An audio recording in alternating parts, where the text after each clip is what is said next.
හෘදයාබාධයක් එහෙවත් නැත්නම් heart attack එකක් කියන්නේ අද සමාජයේ බොහෝ දෙනෙක් දැඩිසේ බියට පත් කරන තත්වයක්. අපේ වැරදි ආහාර පුරුදු සහ කාර්යබහුල ජීවන රටාව නිසා හෘදයට රුධිරය සපයන නාලවල කොලෙස්ටරෝල් තැන්පත් වී ඒ නාල අවහිරවීම තමයි මේකට ප්‍රධානම හේතුව වෙන්නේ. මේ අවහිරතා බ්ලොක්ස් වර්ධනය වුණාම අවසානයේදී බයිපාස් වැනි බරපතල සෙත්කම් පවා කරන්න වෛද්‍යවරුන්ට නිර්දේශ කරන්න සිද්ධ වෙනවා.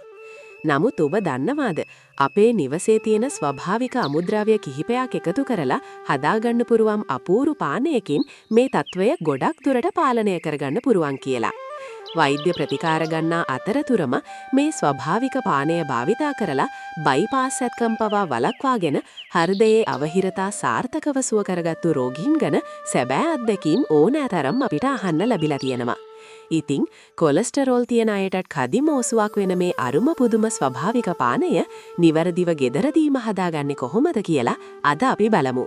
විශ්මිත පානය හදාගන්න අපිට ඕන කරන්නේ ඊටාම සරල දේවල් පහක් විතරයි.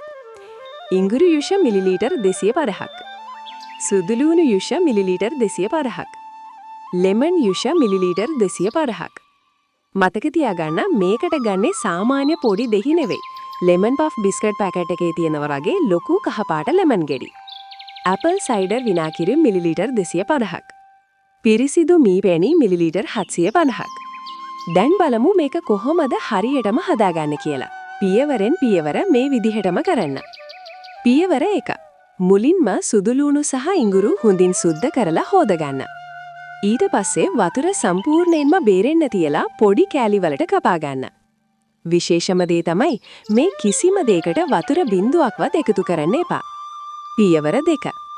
දැන් මේ දේවල් බ්ලෙන්ඩ් කරලා හරි වංගෙඩියක කොටලා හරි ඉඟුරු යුෂ මිලිලීටර් 250ක් සහ සුදුලූණු යුෂ මිලිලීටර් 250ක් වෙන වෙනම පෙරා ගන්න. පියවර 3. දැන් ඉඟුරු යුෂ, සුදුලූණු යුෂ, ලෙමන් යුෂ සහ ඇපල් සයිඩර් විනාකිරි කියන දියර වර්ග 4ම නොන් ස්ටික් වගේ භාජනයකට දාගන්න. මේ මිශ්‍රණය පීරිසි කෝප 4ක ප්‍රමාණයක් එනවා. පියවර 4. මේ මිශ්‍රණය ඊටමත් මද ගින්දරේ පැය භාගයක් විතර රත් කරන්න. අර පීරිසි කෝප 4ක ප්‍රමාණය කෝප 3ක් දක්වා සිදනකන් රත් කරගන්න ඕනේ. පියවර 5. નિયમિત ප්‍රමාණයට සිදුනාට පස්සේ ලිපෙන් බාලා සම්පූර්ණයෙන්ම නිවෙන්න දෙන්න. හොඳින් නිවුනාට පස්සේ තමයි මී පැණි මිලිමීටර් 750 එකතු කරලා හොඳින් කලවම් කරන්න ඕනේ. රස්නේ තියෙද්දි මී පැණි දාන්න එපා. පියවර 6.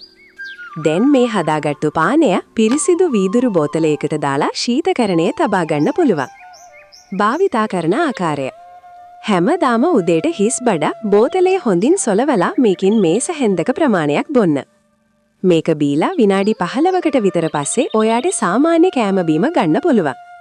Tamanට අවශ්‍ය විදිහට ප්‍රමාණ අඩු වැඩි කරලා අනුපාතය සමානව හදාගන්න පුළුවන්. හොඳම ප්‍රතිඵල සඳහා නොකඩවා දිනපතාම මේක පාවිච්චි කරන්න. ඉතින් මිල මුදල් කොපමණ තිබුණත් නිරෝගීකම නැති වුණොත් ඒ කිසිම දෙයකින් පළක් වෙන්නේ නැහැ. මේ දිනවල මගේ අධ්‍යාපන කටයුතු නිසා මම ගොඩක් කාර්යබහුල වෙලා ඉන්නවා.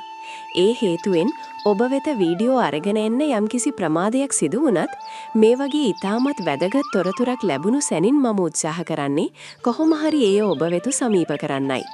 අද අපි කතා කරපු මේ ස්වභාවික පානය හෘදයාබාධ බියෙන් පසුවන හෝ කොලෙස්ටරෝල් පාලනය කරගන්න උත්සාහ කරන ඔබට සොබාදහමෙන් ලැබුණු අපූරු තිලිනයක් වේවි. ඔබ අද කරන එක ෂෙයා කිරීමක් තවත් කෙනෙකුගේ ජීවිතයක් බේරගන්න ලොකු හේතුවක් වෙන්න පුරුවන්. ඉතින් නිරෝගී දිවි පෙවතකට අවශ්‍ය මෙවැනිම වටිනා තොරතුරු ඉදිරියටත් දැනගන්න අපේ Good Vision නාලිකාව සබ්ස්ක්‍රයිබ් කරලා මාත් එක්ක දිගටම එකතු වෙන්න. ප්‍රමාද වී හෝ ඔබ වෙනුවෙන් මෙවැනිම වටිනා වීඩියෝවක් අරගෙන මම නැවතෙන්නම්. ඉතින් ඔබට නිරෝගී සුව ප්‍රාර්ථනා කරනවා.